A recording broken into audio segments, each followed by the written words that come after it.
We were told in school that going to Tombouctou was going to the middle of nowhere. It was a mythical place created by the imagination and the creative mind.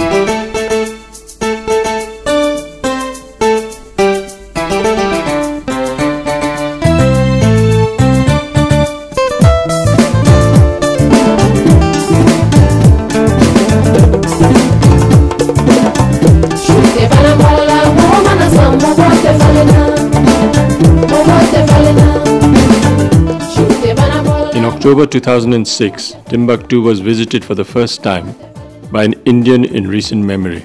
The idea was to work through an indigenous organization to select remote rural villages where there was no hope ever of conventional grid reaching them and providing lighting through solar power.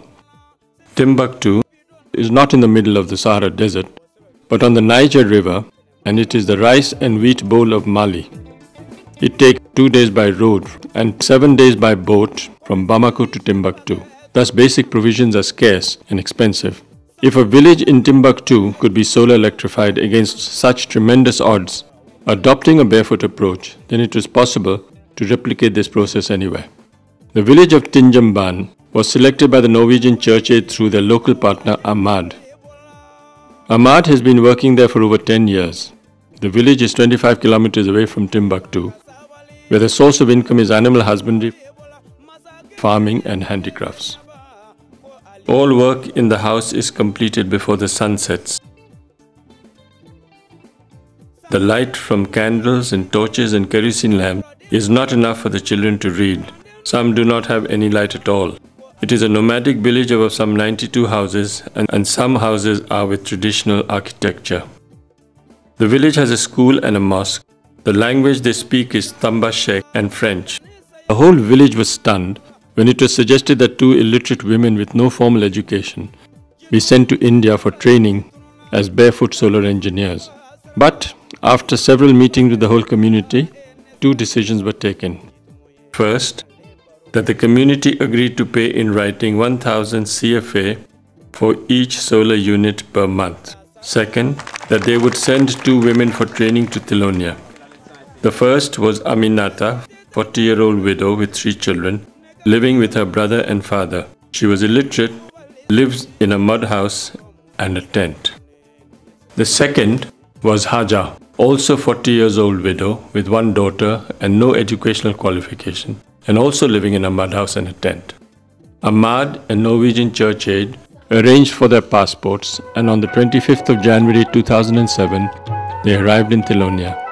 It was the first time they traveled so far away from home. For 6 months, from January 2007 to June 2007, they stayed in Tilonia, learning through sign language how to fabricate sophisticated charge controllers, inverters, and install solar panels and link them to deep cycle batteries. They had extraordinary guts to come to a strange country in a strange land and learning about solar technology when they had never ever been to school. But they met these almost formidable hurdles with grace, dignity, patience, and the willingness to learn, never ever saying they could not do it. On July 7, 2007, they went back to Mali, supremely confident and showing their awesome capacity to tackle this task of electrifying their own village with grace and dignity. They had to wait for 3 months for the solar equipment to arrive. The support of the Indian Embassy in Senegal helped release the equipment quickly.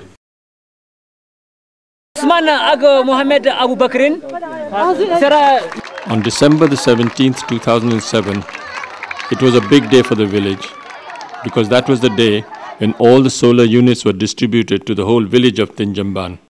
It was the first Tuareg village ever to be fully solar electrified in the Sahara and indeed West Africa.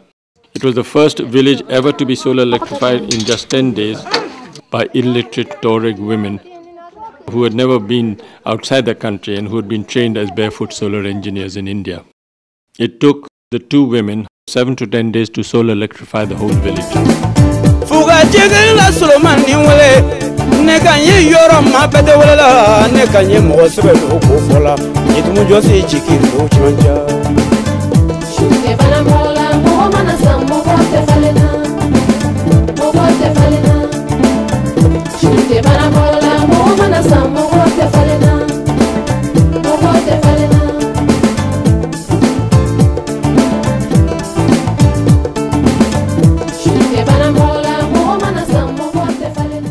What difference has solar electrified houses made to their lives?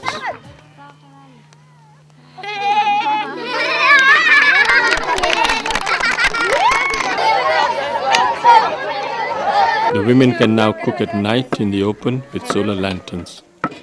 They can work on increasing their income by making handicraft items at home. Children can study at night without damaging their eyes. Women do not have to walk for miles to the cities and stand in line to purchase kerosene in black market rates, spending 3,000 to 4,000 FCFA per month.